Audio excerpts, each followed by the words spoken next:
અચાનક કઈ જગ્યા આવ્યા? અમે લોકો સંગમ સવાદ ક્વાર્ટર્સમાં રહીએ છીએ ને દુકાન અમારી મંગલેશ્વર ઝાપા નાકા પર આવેલી છે ને આયા ત્યારે તો ફોન આવ્યો અમારી પર, અમે આયા તો આગ લાગી ગયેલી હતી, પણ આગળ બી અમારે 2 વાર ચોરી થઈ હતી, પછી હમણાં બી આ આગ લાગી.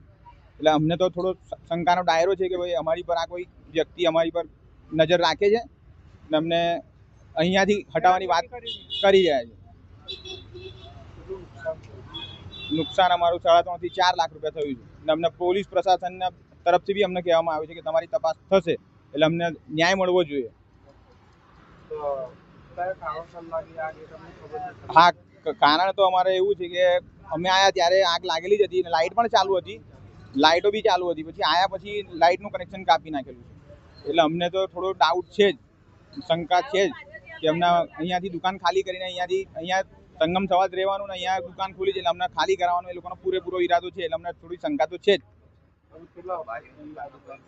અમે લોકો આજે 20-25 વર્ષથી દુકાન ચલાવીએ છીએ.